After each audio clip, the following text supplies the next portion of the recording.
The cabin lights dimmed to their pre-flight glow, and a low hum of conversation filled Horizon Flight 512's first-class section.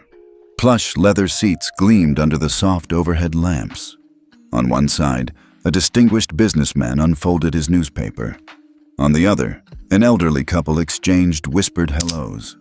Everyone seemed at ease, until the peace shattered in an instant. "You don't belong here!" The words cut through the cabin like a thunderclap. All eyes snapped toward the source, a middle-aged flight attendant in perfectly pressed navy slacks and a name tag reading Rebecca Grant. Her arm shot out, finger pointed squarely at Kiara Davis, who sat frozen in seat 2A by the window. For one breathless moment, the world tilted on its axis. Kiara's heart slammed against her ribcage. She sat bolt upright, her hand inching toward the small recorder she'd hidden in the pocket of her carry-on. Her finger hovered over the record button, trembling. The overhead screen blinked the flight number and route, Atlanta to London. But Kiara hardly registered it. She only saw Rebecca's tight lips and hard eyes, saw the silent judgment shimmering across the cabin. Rebecca took a sharp breath and repeated, louder this time, "I said, you don't belong in first class." A hush fell. The low murmur of passengers ceased. Even the guy in 2C, engrossed in his tablet, looked up. The flight attendant's voice echoed against the cabin walls, as though she meant to awaken every soul on board. Kiara swallowed hard, her throat dry. The portfolio of crisp interview notes and neatly stacked Oxford application materials lay on her lap like a fragile promise. "Is there a problem, miss?" she managed, her voice catching on the word miss. Rebecca's eyes narrowed. She stepped forward, the polished floor reflecting the flicker of her scowl. "Yes, there's a problem. Your ticket says first class, but that doesn't mean you fit the part." She glanced around as if expecting nods of agreement, but found only stunned faces. A bead of sweat trickled down Kiara's temple. Passengers shifted uncomfortably, their expressions a blend of pity and disbelief. The elderly woman across the aisle peeked over her reading glasses. A few rows back, a man cleared his throat, clutching his briefcase. No one moved to stop Rebecca. No one except Kiara, whose eyes burned with a mix of humiliation and anger. She closed her hand around the recorder's switch. Click. Instantly, Rebecca's words were etched in digital proof. The flight attendant's next move was merciless. She reached down and knocked over Kiara's water glass, sending ice and droplets cascading across the Navy portfolio. Papers fluttered like wounded birds. Kiara's meticulously prepared transcripts and notes soaked instantly, curling at the edges. "Oh, I'm so sorry," Rebecca said with a practiced tilt of her head. So fake, Kiara could almost taste the bitterness. She produced a handful of flimsy cocktail napkins. "Here, clean this up." Kiara knelt to gather her ruined documents while the passenger next to her shifted away. The man muttered to his wife, something about unbelievable behavior, and the cabin tensed as though waiting for Rebecca's next act of cruelty. Kiara's fingers fumbled through the soggy pages, her vision blurred, not from tears but from rage simmering just beneath her skin. A flash of metal caught her eye, the business-class bulkhead's mirrored accent. She pressed her palm to her chest, inhaling sharply. This wasn't just about a spilled drink. This was about a teenage girl, alone and trembling, being publicly humiliated for daring to sit where she belonged. Her pulse thundered in her ears, but she didn't shout back. She kept her chin high, her movements deliberate as she collected what remained of her portfolio. The recorder's red light winked at her, tiny, powerful. From the corner of her eye, Kiara saw a hand gesture from a woman in row 1C. Mrs. Margaret Thompson, a silver-haired former lieutenant governor of Georgia, leaned forward. Her lips moved silently. "I've got your back." Without breaking her composure, Mrs. Thompson offered Kiara a discreet nod as though they shared a secret pact. Rebecca cleared her throat and smoothed her uniform. "I'll be around to offer you alternative refreshments once we're airborne," she said, voice laced with over-politeness. "I trust you'll keep your seatbelt fastened until then." "Thank you," Kiara whispered, not looking up. She sank back into her seat, clutching her recorder beneath her thigh. She felt every stare, some curious, some sympathetic, a few even ashamed. But mostly, she felt the heat of injustice burning in her chest. The cabin fell silent again as Rebecca returned to her post at the front. The engines rumbled to life, a mechanical growl vibrating through the floor. The seatbelt sign pinged on, and passengers clicked their buckles into place. Kiara's gaze lingered on the overhead bins as if they contained more than just luggage. Maybe they held the answers to why hatred could feel so banal. Her fingers drummed on her portfolio, damp but intact enough to read. The recorder lay warm against her leg. Her grip tightened. Whatever happened next, she would have proof.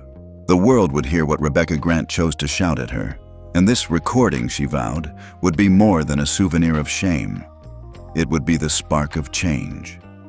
Outside, the tarmac lights blurred as the plane pushed back from the gate. Worry and anticipation flared in Kiara's chest. She lifted her chin, set her shoulders, and prepared for the journey, not just to London, but into a fight she never asked for. But she would face it head on, one quiet click at a time. Because sometimes, a single voice can turn a cabin full of judgment into an echo of accountability. And she was ready to speak up. The cabin fell into a heavy, expectant quiet. Overhead bins clicked shut. A faint whoosh of air circulated through the vents above, but nothing broke the stillness except the soft hum of the engines powering Horizon Flight 512 down the taxiway. Kiara Davis sat rooted in her seat, heart pounding in her ears. All around her, first-class passengers exchanged glances, some furtive, some unmistakably curious. From the corner of her eye, Kiara noticed the overhead monitor flicker, looping the safety demonstration one more time. "Ladies and gentlemen," the flight attendant's recorded voice intoned, "please ensure your seatbelts are securely fastened." The words felt abstract to Kiara now. They bounced off the walls and echoed around the cabin, morphing into a haunting question that seemed to belong to everyone but herself. Why is she so angry? The question lingered in the air, as thick and heavy as the smooth leather lining Kiara's seat. She swallowed, trying to steady her breathing. Her winged eyeliner smudged slightly as moisture threatened the corners of her eyes, but she refused to let the tears fall. She glanced around, first at the elderly couple settling into their cushions, then at the suited businessman scrolling news on his tablet. They all looked perfectly calm, encapsulated in their own routines, as though none of this had anything to do with them. But it did. Every pair of eyes in the cabin bore witness to her humiliation. Every whispered exchange between passengers built tension higher than any thunderstorm the plane might encounter. The silence was punctuated only by the faint rustle of newspapers, the click of seatbelt buckles, and that abiding hum that marked forward motion. Behind her, the lavatory door swung shut with a soft thud. She wondered if any of the passengers who had risen to change seats were now filing back in, disappointed to find no vacant chair. She could almost hear their thoughts. Is she really disruptive? Did she deserve to be yelled at like that? The pain of public scrutiny was a fresh wound, throbbing with every judgmental stare. Kiara leaned back, pressing her palms flat against the soggy portfolio in her lap. She could feel the dampness under her fingers, her painstakingly organized transcripts, her neatly highlighted rehearsal notes for Oxford's interview questions. They were symbols of her hard work, her dreams. Now, they were warped and water-stained evidence of something much more elemental. Cruelty. She exhaled slowly, willing herself to think clearly. Her mind replayed Rebecca Grant's harsh accusation. "You don't belong here." Why? What had she done wrong? She hadn't asked for anything more than a glass of water. She hadn't made a scene. She had only shown up with the right ticket and the ambition to change her world. Kiara's gaze shifted to the recorder tucked beneath her thigh. The red light blinked steadily, reminding her that every word Rebecca had uttered was there, indelibly captured. The power of that small device felt immense in her hand. In one corner of her mind, a voice whispered, "This is more than proof. This is your chance." At that thought, her shoulders straightened just a fraction. She tucked a stray curl behind her ear and lifted her chin. She wasn't the one who should be embarrassed. Rebecca was. Rebecca was the one acting unprofessionally, abusing her authority. Kiara's pulse throbbed with a mix of anxiety and determination. The cabin lights dimmed slightly as the crew prepared for takeoff. The rhythmic thump of the wheels breached the hush, and passengers braced themselves, leaning back into their seats. Kiara mirrored them, letting the plane's motion stabilize her jittery nerves. She closed her eyes for a moment, picturing her mother's composed face. Senator Evelyn Davis, the woman who had spent decades fighting injustices in courtrooms and legislative chambers. If anyone knew what to do, it was her. "Is she okay?" a gentle voice whispered from the aisle. Kiara opened her eyes to see Mrs. Margaret Thompson leaning over. The former lieutenant governor's silver hair was perfectly coiffed, and her voice carried both warmth and authority. "That flight attendant crossed a line," Mrs. Thompson said quietly. "Don't let her shame you." Kiara managed a small nod, her throat tight. She offered a shaky smile. "Thank you," she whispered back, voice soft but sincere. Mrs. Thompson slipped back to her seat, giving Kiara a discreet thumbs up before returning to her novel. A subtle shift rippled through the cabin as other passengers exchanged understanding glances. The sudden solidarity felt like a light breeze breaking a sweltering stillness. Kiara drew in a breath, feeling the first flicker of courage. Maybe she wasn't alone after all. The plane accelerated, and a gentle vibration coursed through the cabin. Kiara's heart pounded again, but this time with hope mingling with fear. The seatbelt sign pinged overhead, and Rebecca Grant's clipped voice crackled through the intercom. "Ladies and gentlemen, we'll be wheels up in just a few moments. Please remain seated with your seatbelts fastened." Kiara pressed a fingertip to the recorder. The instrument felt like a lifeline, turning her silence into a statement. Inside, she whispered, "Be strong." As the runway lights blurred beneath them, Kiara's mind raced through the unspoken questions. Would the recording be enough to hold Rebecca accountable? Would her mother be able to intervene? And most of all, could a single teen's voice ignite change in a cabin full of strangers? The plane lifted, the city lights of Atlanta receding beneath a curtain of night. Kiara clenched the recorder tighter, determination flaring in her chest. The next chapter of her fight was just beginning, and though uncertainty surged like turbulence, she was ready to face it head-on. Because sometimes, the loudest question is asked in the quietest moments, and the answer lies in what you choose to do next.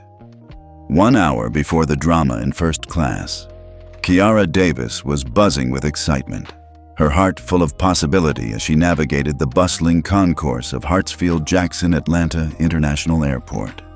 She'd spent the last 6 months saving every spare dollar from her 3 part-time jobs, shelving books at the local library, tutoring middle school students in math, and waiting tables at a southern barbecue joint. Every shift, every late-night study session had carried her one step closer to this moment. A first-class ticket to London for an in-person interview at Oxford University. Kiara paused under the bright terminal lights to catch her reflection in a polished glass wall. 17 years old, honor student, community organizer, her dark curls were pulled back into a neat ponytail, and she wore a crisp white blouse under a navy blazer that made her look both professional and poised. She pressed her palm against the cool glass, imbibing the low hum of rolling suitcases, announcements over the loudspeaker, and distant laughter of families reuniting. It felt surreal. Her phone buzzed, and her mother's name, Senator Evelyn Davis, flashed on the screen. Kiara tucked it away, not wanting to break stride. She was already running late. The security line snaked around the concourse, but she moved swiftly, backpack snug on her shoulders, portfolio case swinging at her side. Inside that case were her academic transcripts, letters of recommendation, her meticulously prepared talking points about her food desert initiative in Southside Atlanta. Each document symbolized years of dedication. At the security checkpoint, Kiara handed over her driver's permit and ticket with practiced calm.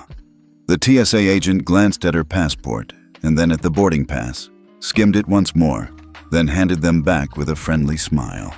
"First class to London, right? Must be something special going on," he said. "Oh, I'm interviewing at Oxford," Kiara replied softly, her cheeks warming. "Second applicant from my county to make it this far." The agent's smile widened.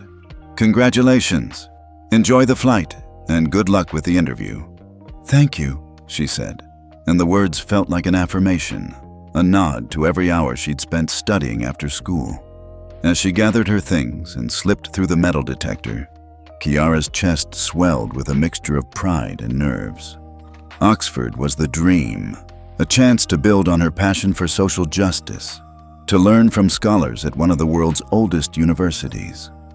Beyond security, she found a quiet corner near Gate A23 and set down her bags. She removed the boarding pass to double-check the flight number, Flight 512, Atlanta to London, departing at 7:15 p.m., and pulled out her phone. A quick text to her best friend Maya sent, "Can you believe this? First class, Oxford interview, Mom's the best!" Before Maya could reply, Kiara heard the flutter of heels behind her. "Kiara?"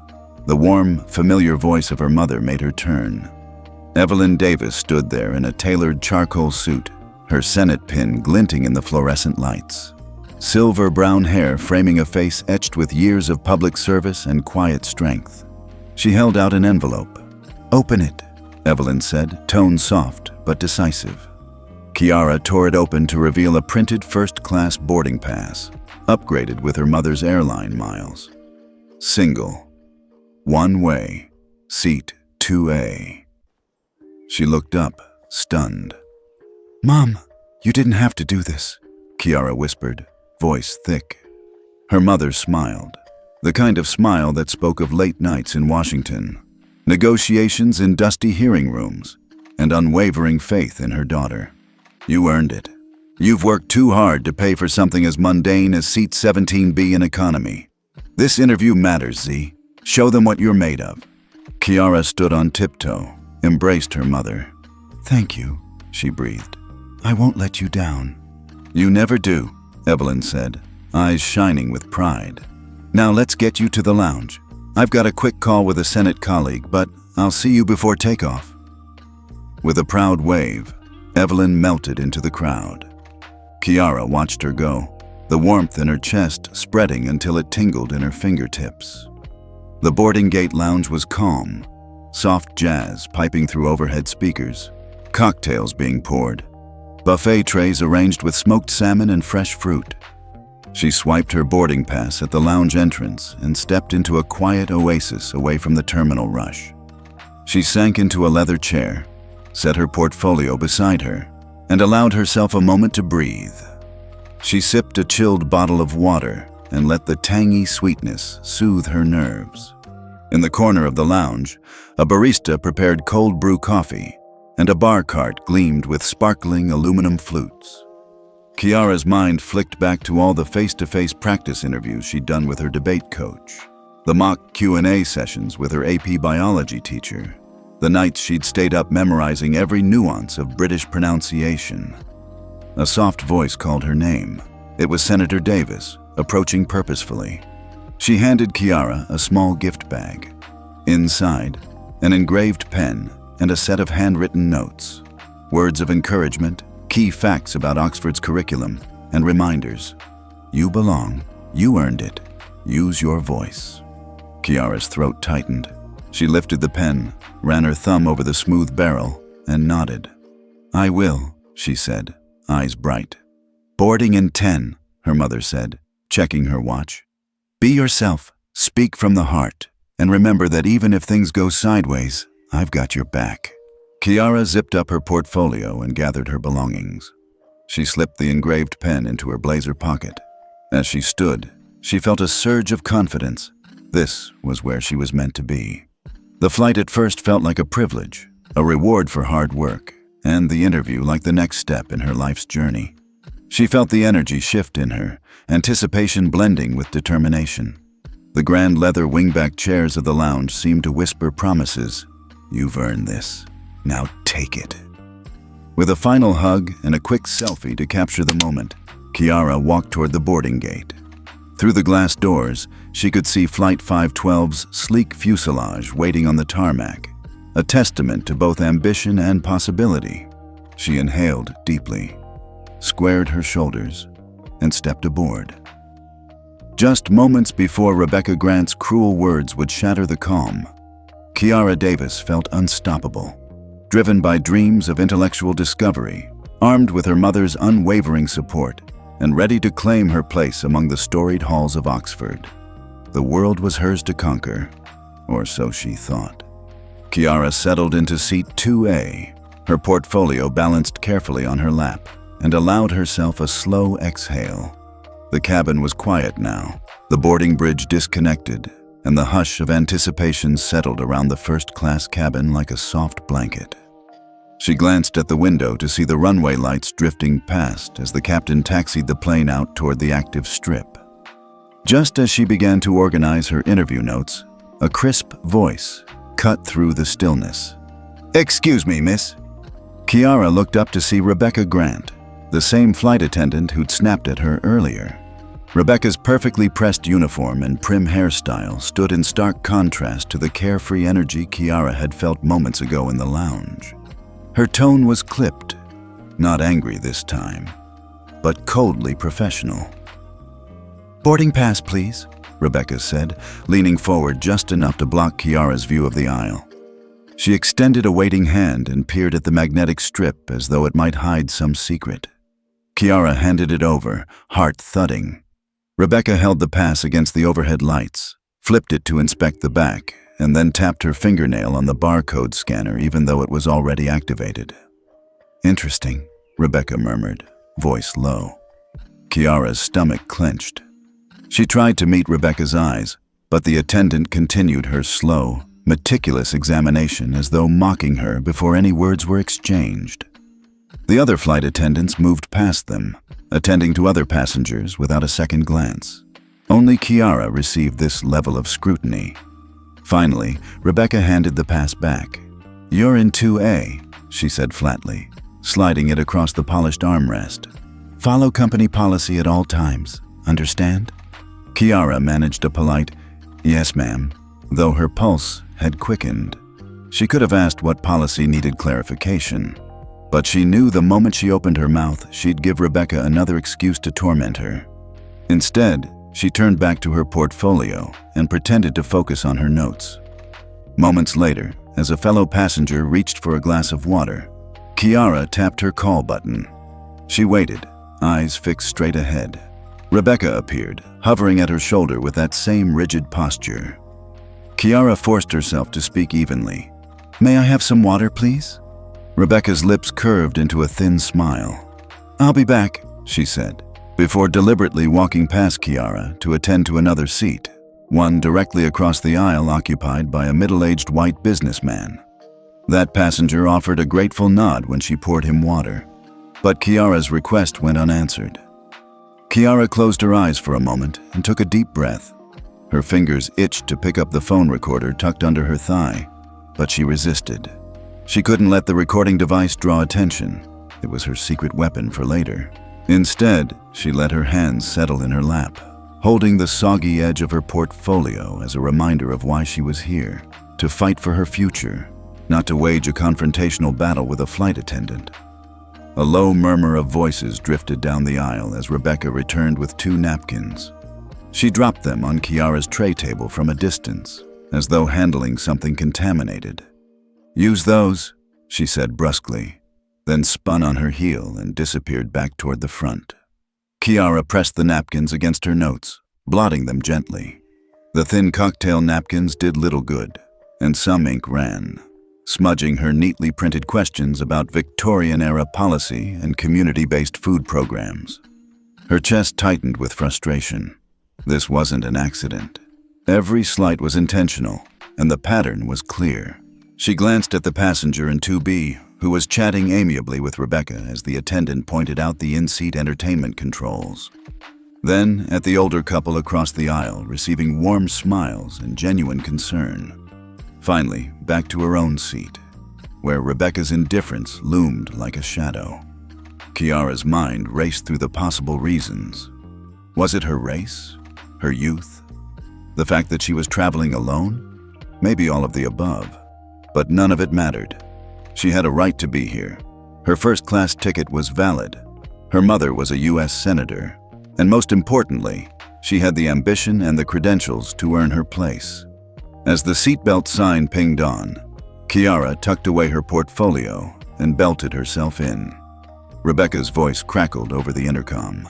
"Ladies and gentlemen, please return to your seats and fasten your seatbelts. We'll be airborne shortly." Her tone, perfectly neutral. Nothing like the cold disdain Kiara felt when she looked Rebecca's way. Kiara kept her gaze forward, feeling the plane's engine spool up behind her. In that moment, she saw the cabin not as a collection of seats, but as a stage. And on that stage, Rebecca was directing a performance of exclusion. But Kiara would not be a passive extra in Rebecca's show. She was the protagonist of her own story. Her mind flicked to the lines she'd practiced in mock interviews. "Adversity sharpens my convictions. My community service taught me resilience." She forced a tight smile, as though reassuring herself. Then she took out her phone and typed a quick note in the locked app she used to send encrypted messages to her mother. "They're ignoring my requests. Details to follow." There was no immediate reply, but Kiara felt a flicker of comfort knowing her message was on its way. She slid the phone back into her pocket, placed her hands on her wet portfolio, and steeled herself for the climb into the real conflict she knew was coming. Because this wasn't going to be a one-off incident. This was the first ripple of a storm that would test every ounce of her composure and demand that she turn her silence into something more powerful than words alone. Ahead of them, the runway lights faded as the plane climbed into the dusky sky. Kiara pressed her palms into the armrests and prepared herself for the turbulence of injustice. She would meet it head-on, and when the time was right, she would have the proof to make the cabin and the world listen. Kiara Davis sat rigidly in seat 2A as the flight attendants began moving through the cabin with meal trays in hand. The cabin lights glowed soft gold, and the murmur of conversation buzzed like electricity as passengers prepared for dinner at 35,000 feet. Kiara's stomach knotted. She hadn't eaten since the lounge. She pressed her call button, determined to salvage whatever dignity remained. Rebecca Grant reappeared almost immediately, clipboard in hand. Kiara forced a polite smile. "May I order from the menu, please?" Rebecca's lips curved into a tight smirk. She flipped through her notes before responding, "We've actually run out of first-class meals tonight." Kiara's heart lurched. "All of them?" Rebecca nodded curtly. "Completely out. I can bring you something from economy if you'd like." She turned away, as though she'd offered the world. Kiara swallowed hard. "Economy is fine," she said quietly, hoping to keep her voice steady. Rebecca clicked her tongue and walked off, carrying her indifference like a badge of honor. Kiara watched her deliver a perfectly plated salmon entree to the businessman next door, as though nothing had happened. The suspended animation in the cabin, cutlery clinking against china, polite laughter, felt cruelly at odds with the humiliation unfolding in seat 2A. She unfolded her damp, blotchy portfolio, trying to keep track of her thoughts. The Oxford interview questions scrawled on her notes blurred where ink had run. She folded her hands tightly in her lap, collecting herself.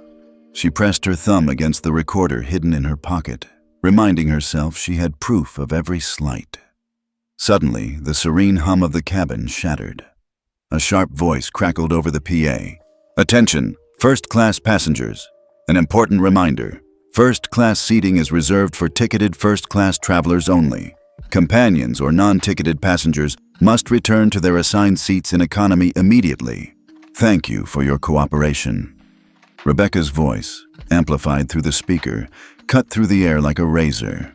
The entire cabin fell silent. Plates hovered halfway to mouths. Eyes darted around trying to locate the source of the announcement. A few passengers glanced in Kiara's direction. Confusion etched on their faces. Rebecca reappeared from the galley, delivering trays of sparkling water to other first-class passengers, with the same polite detachment she'd shown Kiara. Thomas Reed hovered at the front, arms crossed, scanning the cabin for any sign of disruption. Neither of them looked directly at Kiara, but she knew their eyes tracked her every move. She squared her shoulders and turned her gaze to the window, letting the flashing runway lights blur into streaks of silver rain. Instead of answering Rebecca's slight or pleading for help, Kiara chose silence. No angry words, no tears. She kept her lips pressed together, giving nothing away. But her eyes, dark pools of controlled defiance, burned with intent. Subtly, she pressed her thumb against the recorder tucked in her pocket, ensuring it was still capturing every unfair word and gesture. Then she raised her chin an inch, sending a clear, unspoken message. She was not broken. Passengers a few rows away noticed her stillness. The elderly couple across the aisle, previously murmuring over salmon and champagne, sat straighter as they watched Kiara's silent display. A young woman in row 3B exchanged a look of sympathy with her partner, then reached discreetly for her own phone, ready to record if things escalated. Even the stolid businessman who'd earlier nodded in agreement now watched Kiara's calm resolve with a hint of admiration. The intercom crackled again as the captain's voice returned. "We appreciate your patience, folks. We're expecting a patch of mild turbulence shortly. Please remain seated with your seatbelts fastened." The routine announcement sounded almost surreal after the earlier drama. Kiara drew one deep breath, letting it out slowly. She felt the plane shudder, a reminder that in this aircraft, as in life, turbulence comes without warning, and you learn to stay steady. Inside her mind, Kiara replayed every slight from Rebecca and Thomas. Yet she refused to be baited into confrontation. Instead, she closed her eyes for a fraction of a second and pictured her mother's calm strength. Senator Evelyn Davis, who'd faced down far more powerful opponents in Capitol Committee hearings. Kiara let that image anchor her. No matter how ruthless Rebecca's tactics, no matter how silent the cabin grew around her, she would meet cruelty with composure. Underneath her seat, her hand brushed against the recorder's smooth casing. With a single smooth motion, she withdrew it and tucked it into her blazer pocket, far more visible now to anyone paying attention. A gentle signal to observers that she wasn't alone. She then opened the encrypted messaging app on her phone, typed a brief note. "They're isolating me again, details filmed, ready for next move," and hit send. In that instant, her silence transformed into coordinated action. As the plane dipped into clouds and lights below twinkled out, Kiara fixed her gaze on the illuminated button above her seat. The recorder flashed faintly, capturing the soft click of her determinate breathing. She hadn't said a word, yet her presence spoke volumes. Somewhere in that cushioned cabin, seeds of doubt had been sown in the minds of those who'd witnessed her restraint. And in every silent signal she sent, Kiara was gathering allies, one quiet act of courage at a time. The cabin lights had been dimmed for movie service, but the tension in first class was sharper than any film could project. Kiara Davis sat in 2A, heart pounding as she pressed her recorder firmly against her thigh. Every slight glance from Rebecca Grant, every clipped instruction from Thomas Reed, was being cataloged in digital proof. But beneath the flicker of the screen, Kiara felt a flicker of exhaustion settle in her bones. She'd weathered hostility, humiliation, and icy indifference, but she needed more than resolve. She needed a sign that someone else saw it too. Ahead, the in-flight entertainment screens came to life. Passengers selected movies, reached for cocktails, chatted with neighbors. The cabin hummed with polite chatter, but around Kiara, undercurrents ran deep. Each smile seemed tinged with awkwardness. Each polite, "Excuse me," carried an unspoken question. Is it really her fault? Rebecca Grant re-emerged from the galley, tray in hand, carrying a simple plastic cup of water. She deposited it at seat 2C for a white-haired gentleman, and then, without breaking her stride, stopped at Kiara's row. Kiara set her jaw, stared straight ahead. She would not rise to bait. Rebecca leaned in close, tray poised. "You'll need to keep your recorder off in first class," she said softly, voice low enough that only Kiara could hear. "You're making people uncomfortable." Kiara's pulse thundered. The recorder lay hidden beneath her sweater, but she still felt its reassuring weight. She pressed a finger to her lips in a silent gesture. Not yet. She didn't respond, didn't even blink. Rebecca's lips thinned, and she moved on, leaving Kiara shaky but undefeated. As the flight smoothed out through gentle turbulence, Kiara realized she'd run out of water. She considered pressing the call button again, but paused, watching Rebecca serve the row across the aisle with genuine warmth and hospitality. The contrast was stinging. How could one attendant be so caring to some and so callous to others? Then, from 2 rows behind her, a soft but firm voice cracked the veneer of calm. "Excuse me." Every head snapped around. Mrs. Margaret Thompson stood in the aisle, her silver hair perfectly coiffed, her tailored emerald cardigan draped over a crisp blouse. She carried a leather-bound journal in one hand and a pair of reading glasses in the other. She looked at Rebecca Grant with a mix of disappointment and steel-willed authority. "Excuse me," she repeated, voice louder now. "I'm sure first-class service comes with many perks, but publicly humiliating a young woman over a minor misunderstanding is not one of them." Rebecca's eyes flicked toward her, surprise and annoyance mingling on her face. A hush swept through the cabin quicker than any intercom announcement. Kiara's breath caught. This was the moment she'd been waiting for. Margaret Thompson placed the journal gently on the neighboring empty seat, taking a deliberate step closer to Kiara's row. "Young lady," she said, turning her gaze to Kiara, "you may not know me, but I know exactly who you are. You are Kiara Davis, daughter of Senator Evelyn Davis." Gasps rippled through the cabin. Rebecca's mouth opened slightly, as though she'd inhaled cold air. The distance between Kiara and Rebecca crackled with electricity. Kiara's mind reeled. How does she know?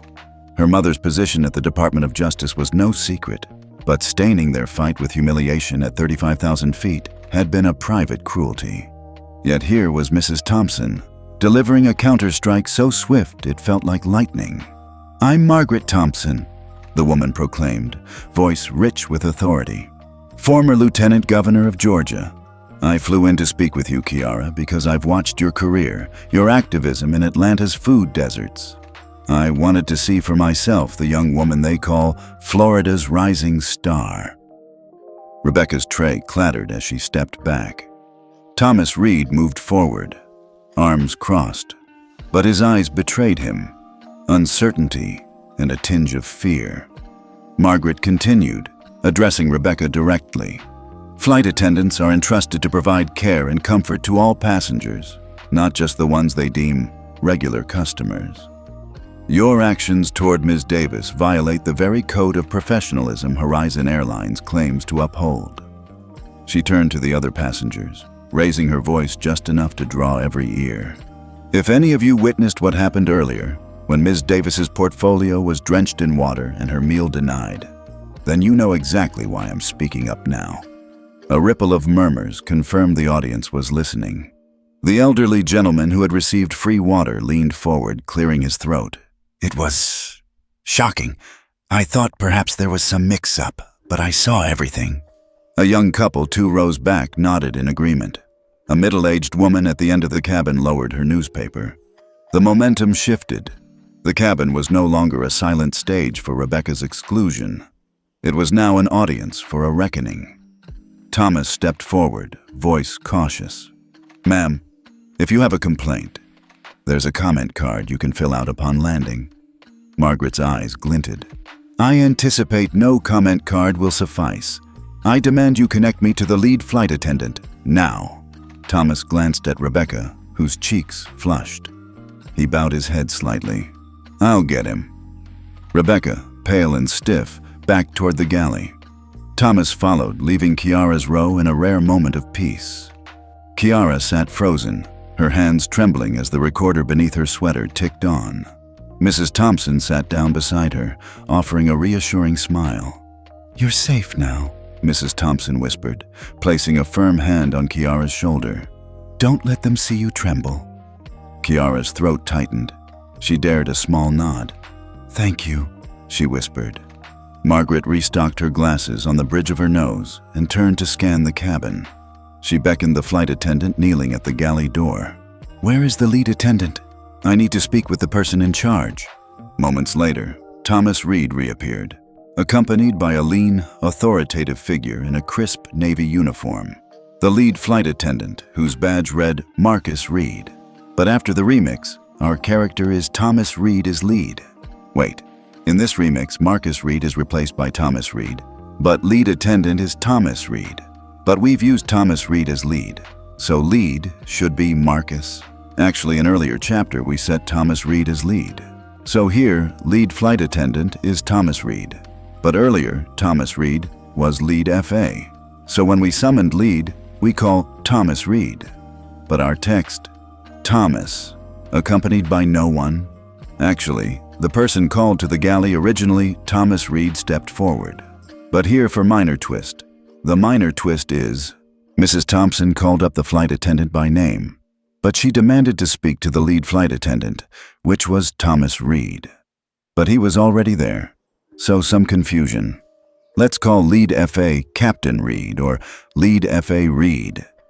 But okay, actually, Marcus Reed in original rewrote to Thomas Reed. So let's keep it simple. The lead attendant arrives. Thomas Reed. Good. Continue. Thomas stood before Mrs. Thompson, shifting his weight. "Ma'am, how can I help you?" Margaret's posture was statuesque. "I want you to apologize to Miss Davis, for the record, publicly, and I want to know what steps you will take to ensure this does not happen again." Thomas swallowed. He glanced toward the galley. Rebecca hovered behind him, eyes burning with resentment. Then he looked back at the cabin. The collective gaze of passengers, heavy with expectation, had him cornered. He cleared his throat. "On behalf of Horizon Airlines, I apologize to Miss Davis for any inconvenience or distress caused." His voice trembled on distress, but he spoke it. "We will review our policies and provide sensitivity training." Mrs. Thompson cut him off. "Make it right now, publicly, so everyone hears it." She looked to one of the flight attendants holding a microphone. Moments later, the intercom buzzed to life.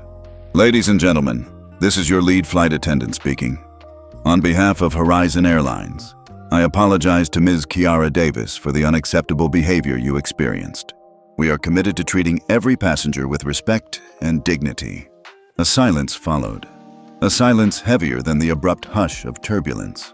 Then came a ripple of applause, soft at first, then swelling as more passengers joined in. Some patted Kiara's shoulder, others offered encouraging nods. The elderly gentleman raised his glass of water in a salute. Kiara's eyes brimmed with tears, not of shame, but relief and triumph. Mrs. Thompson stood and offered Kiara her hand. "Come with me," she said, gaze affectionate. "Let's get you something to drink, my treat." As they walked to the back of first class, passengers parted like a red carpet.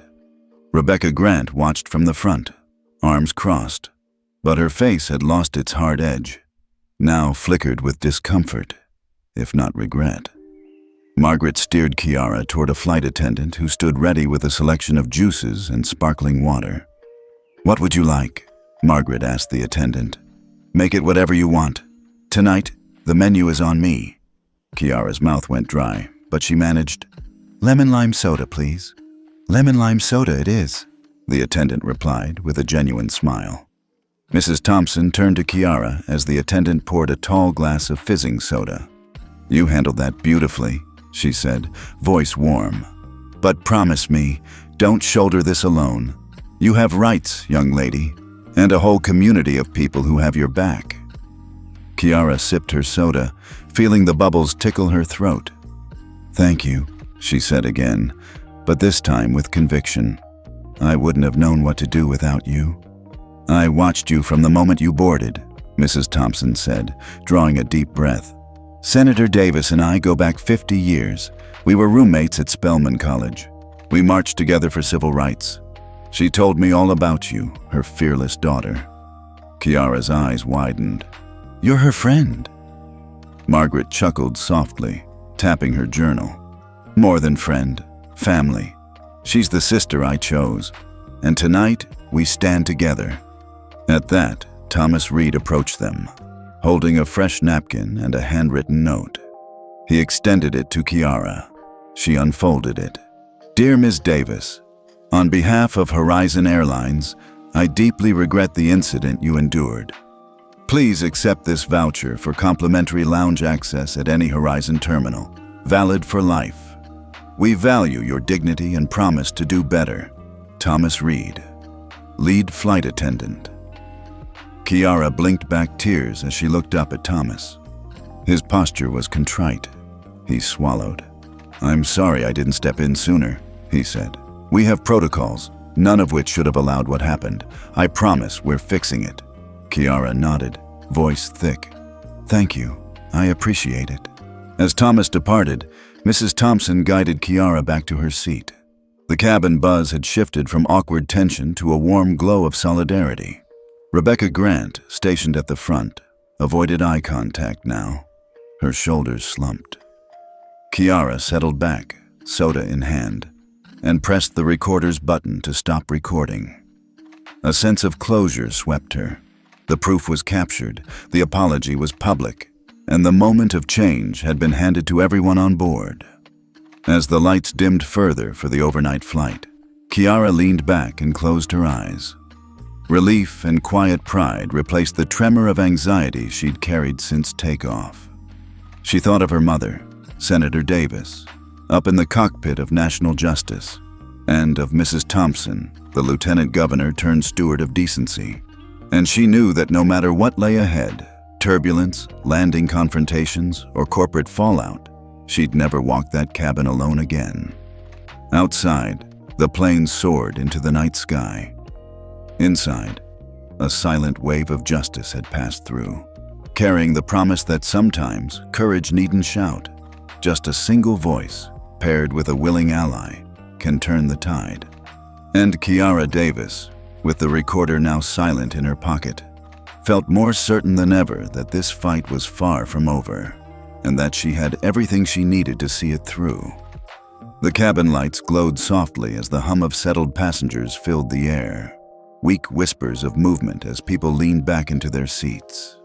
Kiara Davis sat upright in 2A, the voucher for complimentary lounge access tucked safely in her blazer pocket, the recorder off and stowed. She had thought the worst was over after Mrs. Thompson's intervention and the public apology from the lead attendant. But as the meal trays were cleared and the cabin dimmed for overnight rest, she sensed a gathering storm. Rebecca Grant re-emerged from the galley, her posture rigid, jaw set. She carried a stack of blankets on one arm, her gaze skimming the cabin until it landed on Kiara. The attendant's lips curled in a practiced, inscrutable smile. "Blankets, Ms. Davis," Rebecca said, offering the top one like a venomous gift. Kiara forced calm. "Yes, please. Thank you." Rebecca placed the blanket in Kiara's lap with exaggerated care. Too tight, too rough, bunching around her shoulders. She brushed past, murmuring, "You'll need all the comfort you can get." Kiara wrapped the scratchy blanket around her shoulders, aware of passengers nearby casting quick glances. She reminded herself Mrs. Thompson and several others remained alert, but the bite of Rebecca's tone felt sharper than any chill. Moments later, Thomas Reed appeared, clipboard in hand, as though overseeing a routine cabin check. He paused beside Kiara. "Just so you know," he said quietly, "we've decided to move you to seat 3C for the remainder of the flight." Kiara blinked in confusion. "Why?" Thomas tapped his pen. "Operational reasons. Cleaning crew needs access to your aisle. You'll be more comfortable over there." Her stomach twisted. 3C was middle section next to the lavatory, a high traffic spot guaranteed to expose her to every unwelcome face. She squeezed the blanket tighter. "I would prefer to stay in my assigned seat," she said evenly. Thomas's expression hardened. "I'm sorry, Miss Davis. This is non-negotiable." Before Kiara could respond, Rebecca emerged again, carrying a small, leather-bound menu. She pressed it into Kiara's hands. "Here's tonight's sleep kit," she said. "It's economy class standard, but I hope it helps." Kiara looked down to find a flimsy paper eye mask and a single earplug, far below the plush amenities offered to other first-class passengers. The contrast stung. The businessman across the aisle had been handed a full set of noise-canceling headphones and a deluxe amenity kit. Rebecca's eyes flicked to Kiara's damp portfolio bag peeking from under the blanket. "That bag," she said, voice low enough that only Kiara heard. "Will need to go in the overhead bin." Kiara's pulse quickened. "But it won't fit upright," she protested softly. Rebecca tapped the top of her head. "I'm sure you'll figure it out." She turned on her heel and walked away, leaving Kiara trembling. Across the cabin, the glint of moonlight on polished silverware signaled the end of service. Passengers lowered their trays, absorbed in sleep or books. But Kiara's mind raced. She hugged the thin blanket around her and stared at the dimmed window, willing herself to remain composed. Suddenly, out of the corner of her eye, Mrs. Thompson sat up and cleared her throat discreetly. She caught Kiara's gaze and offered a reassuring nod. Kiara exhaled, grateful for even that small sign of solidarity. But the cruelty wasn't finished. A few minutes later, Kiara pressed her call button to request water. The little bell chimed, and Rebecca swept around the corner, only to glide past without a word. Kiara waited, thumb hovering over the buzzer. No one came. After what felt like an eternity, Thomas appeared again. "Miss Davis," he said softly, "if you need anything, just press the light above. We'll get to it." Then he joined Rebecca at the front, leaving Kiara alone. She watched them confer quietly in the galley doorway, their outlines backlit by the galley's fluorescent glare. They leaned in, heads close, hands gesturing toward Kiara's seat. She couldn't hear their words, but she could feel the tension pulsing through the cabin floor. Kiara drew in a slow, steadying breath. She reminded herself that the recorder had captured every slight. She had proof, but right now, proof meant nothing if she couldn't even get a glass of water. As the cabin lights dimmed further, starlight streaming through the windows, Kiara closed her eyes and let herself breathe in time with the plane's steady drone. The feeling of helplessness threatened to claw at her resolve, but she forced her shoulders back. She was not here to beg for water. She was here to stay true to herself. From her blazer pocket, she slipped out her phone and tapped a quick message into the encrypted app. "They moved me to 3C. I'm next to the lav. No water. Recording." She hit send. Almost immediately, a reply blinked on screen. "Understood. Hold on. Help is coming." She tucked the phone away and watched as the cabin drifted toward slumber. Then, nearly an hour after departure, the intercom crackled to life. "Ladies and gentlemen, this is your lead flight attendant. We apologize for the inconvenience. We've arranged for cabin service to deliver water and snacks to any seat requiring assistance. Please sit back and enjoy the rest of your flight." Rebecca's jaw clenched, and Thomas gave Kiara a curt nod as he walked past. Within moments, a flight attendant approached Kiara's row, carrying a tray with 2 bottles of water, fruit cups, and a small sandwich. He placed them on the pull-down table with care. Kiara met his sympathetic gaze and offered a grateful smile. As he moved on, Rebecca reappeared, standing at her station. She met Kiara's eyes, and for a split second, something flickered there. Remorse, perhaps, or wariness. Then she looked away. Kiara lifted her bottle of water and took a slow sip, feeling the cool liquid soothe the tightness in her throat. She thought of her mother's advice. Document everything. Stay calm. Choose your moment.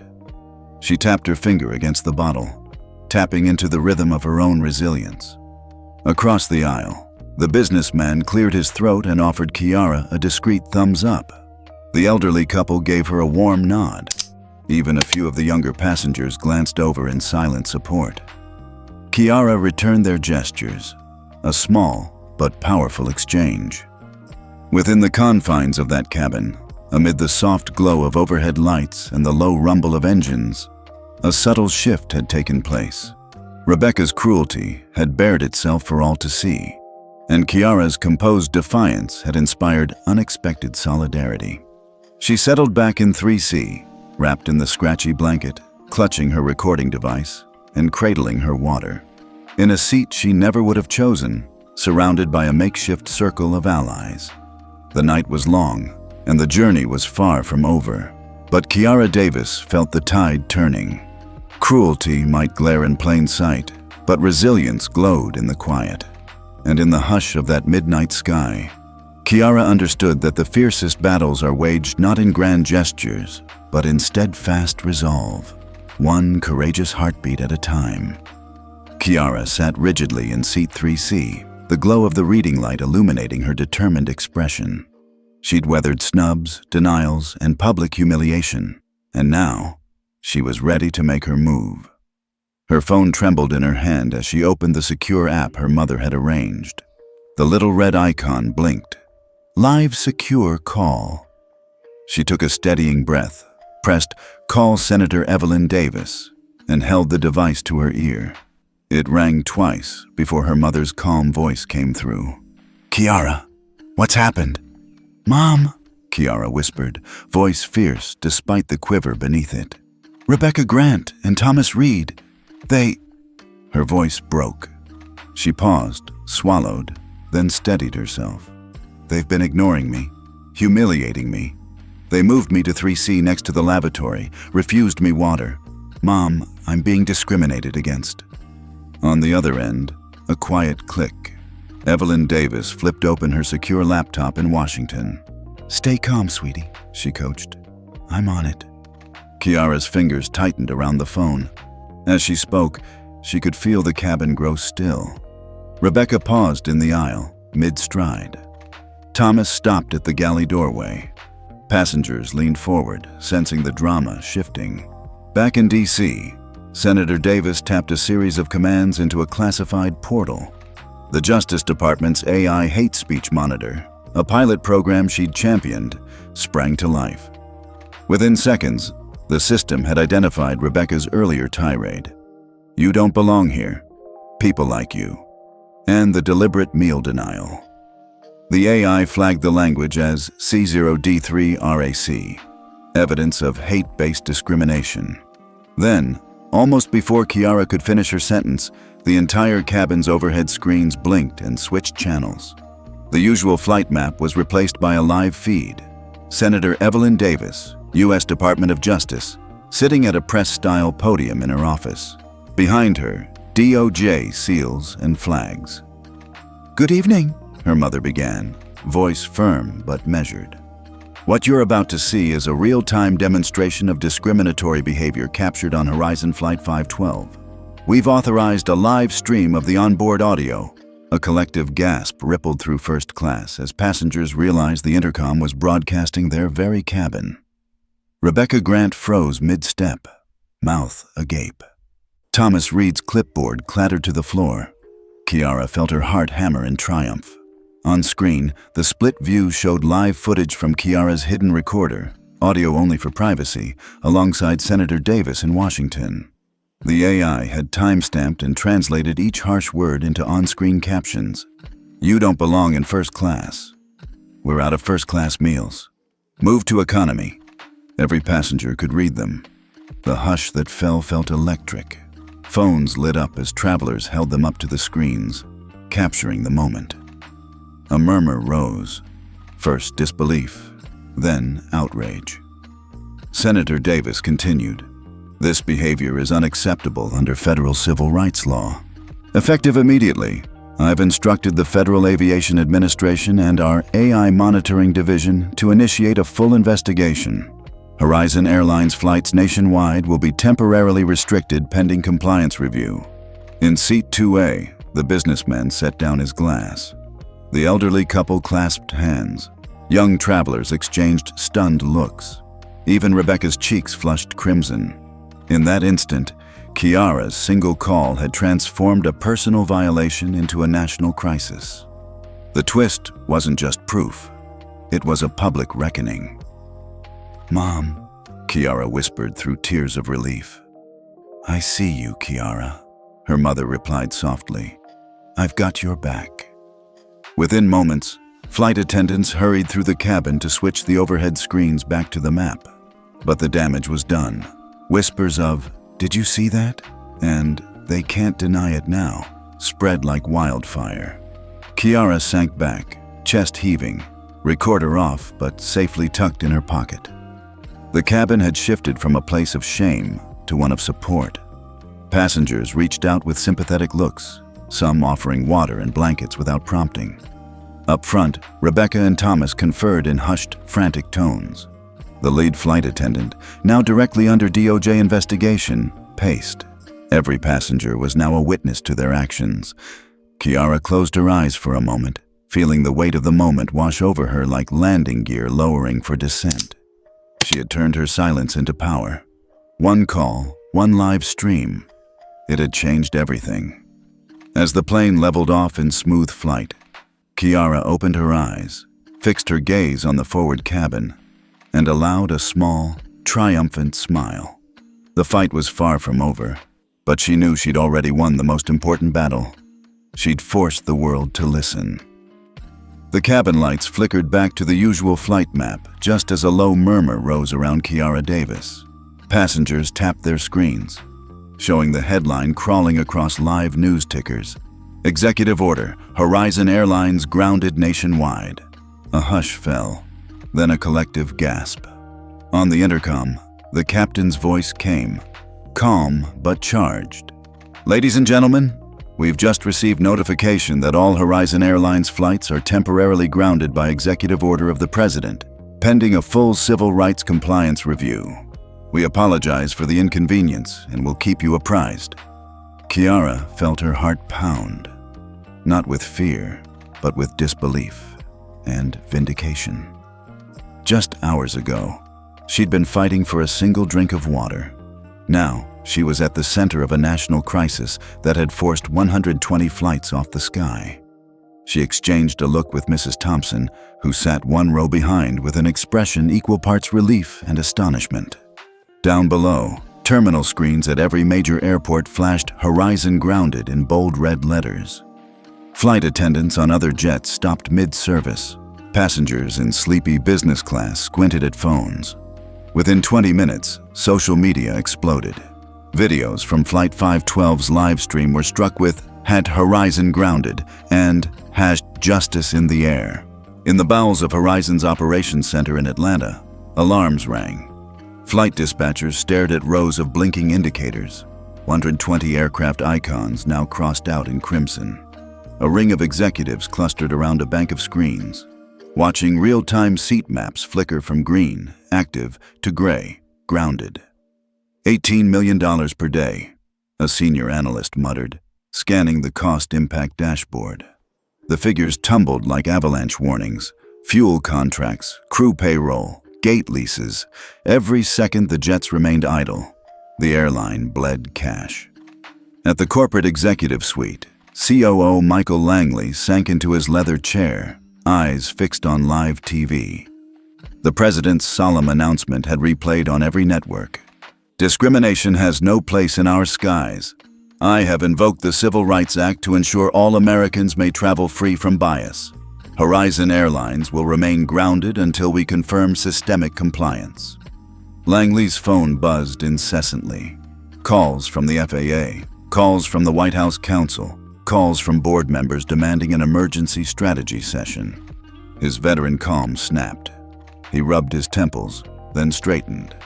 "Get me a damage control plan," he barked into the receiver, "and locate Senator Davis's office. We need to negotiate." Back on Flight 512, Rebecca Grant hovered near the front, her name tag warm against the faint cabin buzz. Thomas Reed, the once confident lead attendant, seemed smaller, huddled with colleagues. Passengers drifted toward Kiara's row, offering blankets and sympathetic smiles. One woman slipped Kiara, A handwritten note. Your courage saved us all. Kiara tucked the note into her portfolio and exhaled a shaky breath. Across the aisle, the businessman leaned in. Miss Davis, he said softly, thank you for speaking up. You've stopped an entire airline from hiding behind bias. His eyes glistened with gratitude. She managed a small smile. I just did what was right. In the horizon beyond the cabin windows, the sky was clear, no turbulence, only the faint glow of moonlight on wing pylons. But inside the jet, the air vibrated with new energy, a ripple of triumph that whistled through overhead vents.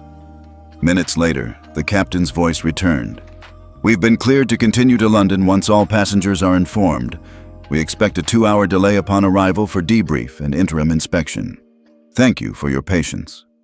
A cheer erupted, soft and restrained, people rising to applaud each other rather than the crew. Flight attendants paused in surprise, then offered sincere bows.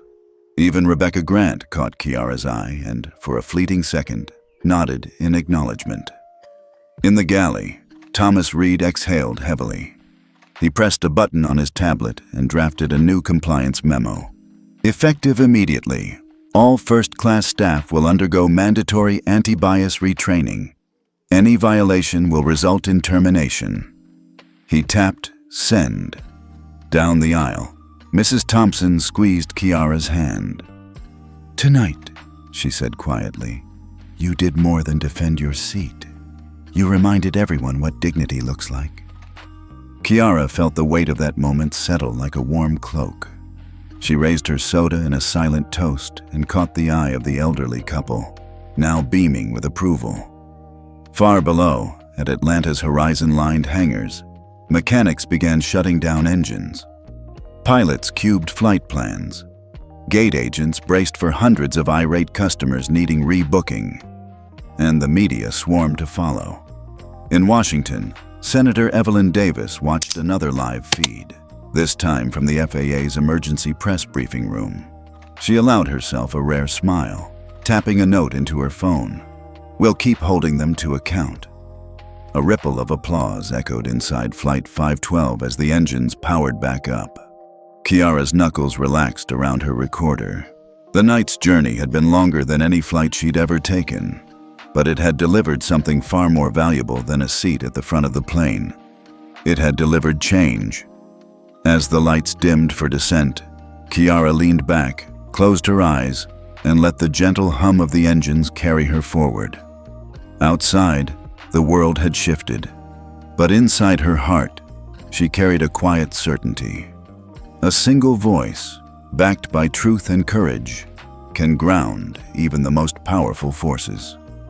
The jet bridge hissed against Horizon Flight 512's door as Kiara Davis, Mrs. Thompson, and the remaining first-class passengers disembarked into London's cool evening air. What had been a tense, hush-bound flight now felt electric. Every step forward carried the weight of change. At the head of the cabin, 2 uniformed security officers stood waiting. Rebecca Grant emerged first, her shoulders stiff, face drained of color. Behind her, Thomas Reed followed, head bowed. The officers placed official crew do not board bands on their wrists. A hush swept through the crowd. Rebecca and Thomas's carefully constructed authority had crumbled in the face of public truth. In the aisle, a Horizon spokesperson appeared, flanked by airline counsel. She cleared her throat, voice firm. On behalf of Horizon Airlines, we announce the immediate suspension and termination of the crew members responsible for the incident on Flight 512. We apologize unreservedly to Ms. Kiara Davis and to all passengers who witnessed unacceptable behavior. Applause rippled softly through first class. Kiara offered a small, gracious nod before stepping aside to allow others to pass. Mrs. Thompson patted her hand, pride shining in her eyes. As the last passengers filed off, Kiara spotted COO Michael Langley in the galley, flanked by 2 stern-looking Justice Department liaisons. Langley's polished composure wavered as he produced a silver USB drive from his jacket pocket and handed it to one of the agents. "This contains our internal, premium cabin culture preservation manuals," he said quietly, but so that Kiara could hear. "You'll find correspondence, policies, training slides, directives across several airlines. I offer this as evidence of systemic wrongdoing." The DOJ agent's eyes widened. Kiara recognized the weight of that handoff. Langley was sacrificing not only his employees, but the entire cover-up network he'd overseen. Outside the aircraft, news crews jostled for position as the spokesperson continued. "Horizon Airlines will undergo a top-to-bottom review, led by independent civil rights investigators. We are committed to rebuilding trust and ensuring every passenger's dignity." Microphones were thrust toward Langley, but he said nothing further. His eyes briefly met Kiara's. In that shared glance, she saw relief mingled with the cold steel of necessity. He knew his empire had been shaken to its core. Kiara and Mrs. Thompson stepped down the jet bridge into the bright terminal lights. Reporters called out questions. "Ms. Davis, is justice served?" But Kiara simply raised a hand and smiled. "The truth matters. Thank you to everyone who listened." As they walked toward baggage claim, Kiara felt the soft buzz of triumph. The powerless teen who'd been shouted down in first class had become the catalyst for a nationwide reckoning. The system that tried to silence her was now exposed and trembling. Outside, the London night air felt fresh on her face. Ahead lay her interview, and a world that had just been reminded that one clear voice, backed by courage and evidence, can topple even the highest towers of prejudice. London's humid night air felt impossibly cool as Kiara Davis stepped off the shuttle bus onto Oxford's cobblestone courtyard. Her navy blazer, now crisp and dry, fit snugly. The engraved pen her mother had given her nestled in her pocket like a talisman. Inside the admissions building, soft golden light spilled through arched windows onto slick stone floors. She paused to inhale, heart thudding with excitement and quiet pride. Moments ago, the wheels of Horizon Flight 512 had kissed the tarmac under a media frenzy. She'd walked the jet bridge with a heady mix of relief and exhilaration, watched as embattled executives surrendered the USB that laid bare systemic discrimination. Today, her single call and that bold live stream had grounded an entire airline network. But now those headlines felt distant, replaced by a moment that had always mattered most: her Oxford interview. Inside the reception hall, Kiara presented her paperwork: passport, interview slip. That water-stained portfolio transformed into evidence of her own resilience. The admissions officer, a kind-faced woman in her 40s, scanned Kiara's records and smiled. "Right this way, Miss Davis." No hesitation, no second glance, just the polite professionalism she deserved.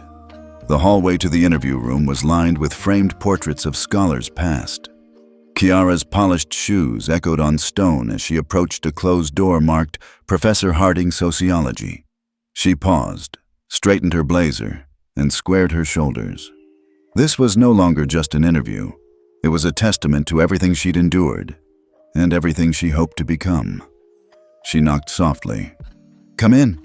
Professor Harding, a distinguished gentleman in tweed, extended a warm hand. "Ms. Davis, welcome." His tone was gentle but attentive. "Shall we begin?" For the next 45 minutes, Kiara spoke with clarity and passion. Her community work in Atlanta's food deserts, her vision for policy-driven social impact, and, even in measured brevity, the turbulence she'd faced just hours earlier. She described being shouted at, humiliated, and yet choosing to document every injustice. She spoke of the live stream that broadcast discrimination in real time, of an executive order that grounded 120 flights, and of the power of evidence and quiet courage to compel change. Professor Harding listened, eyebrows raised in thoughtful consideration. When he finally posed the expected question, why law? Why sociology? Why Oxford? Kiara looked him in the eye. "Because systems of privilege still exclude voices like mine," she said. "We need new leaders who understand injustice from the inside. I want to study social structures so that no young woman ever has to prove her worth in a cabin at 30,000 feet." He closed her file with a silent nod. Thank you, Miss Davis. That was compelling. She rose, extended her hand, and felt the final knot of nerves unwind. Outside, the sky was just beginning to brighten with dawn. She stepped out into the corridor, heart light, and spotted a small group gathered by the notice board. One held a smartphone, eyes alight. "Was that you on the news?" a young student asked. "You, the one who grounded Horizon?" Another piped up. "I saw the live stream. You're our hero." Kiara offered a shy smile. Just a student who refused to stay silent. They cheered, a ripple of applause that felt more genuine than any chamber's decorum. Kiara tucked her portfolio under her arm and walked toward the exit, the morning sun warming her back. Across the quad, the spire of the Radcliffe camera pierced the sky, a symbol of centuries-old learning. Kiara Davis, who had boarded a flight expecting only an interview, now stepped into a new chapter, a place where her voice mattered, where her story would inspire others. Her phone buzzed. A text from her mother. "So proud of you. What's next?" Kiara typed back with a grin. Change everything, because she had learned that one call can ground an airline. One voice can spark a movement, and sometimes the smallest act of courage echoes across the world.